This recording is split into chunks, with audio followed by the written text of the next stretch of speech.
سلام الله عليكم خوتي، فلوق جديد. اليوم قررت نمشي للبحر من بعد مده ما مشيت ليه من الصيف اللي فات. غادي نمشي ندوز فيه واحد النهار اللي يكون زوين، وغنشارك معكم جميع الاجواء، فخليكم معنا ويلا نمشيو للبحر.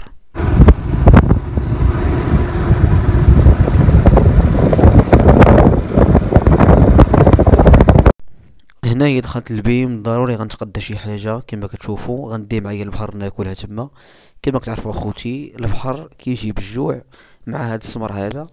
البحر كيجي بالجوع الصراحه، وما يمكنش تمشي للبحر بلا ما دي معاك شي حاجه تاكلها. هذه حاجه ضروريه، اي واحد كيمشي للبحر ضروري خص يدي معاه شي حاجه ياكلها. كما كتشوفوا اخوتي، هنايا خديت واحد العصير جوج عواصر نديو معايا نحلي بيهم ضروري. هادشي اللي تقديت اخوتي غندي معايا ناكلو في البحر، فيلا معانا.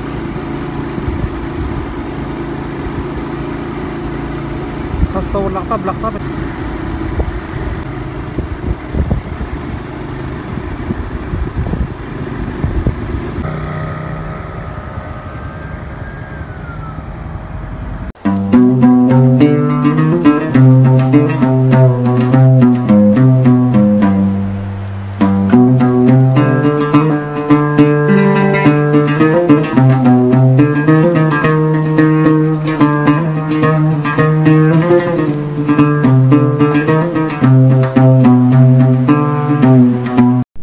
هنايا وصلنا لابلاج ديالنا اخوتي، كما كتشوفوا هذا هو لابلاج.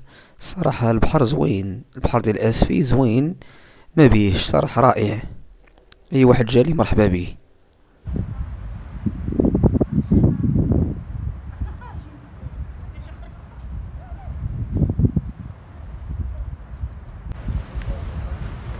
هذا هو لابلاج وادي عباد الله. كاتهم واخا هاد السمر انا ما نقدرش نعوم في هاد السمر هذا الصراحه. باز الناس كيعوموا في هاد السمر هذا باز ليهم، انا ما نقدرش نعوم صراحه.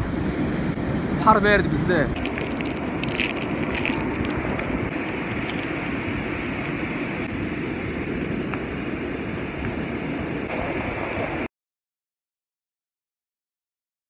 ولو كانت الدنيا تدوم لأهلها لكان رسول الله حيا وباقيا، ولكنها تفنى ويفنى نعيمها، وتبقى الذنوب والمعاصي كما هي.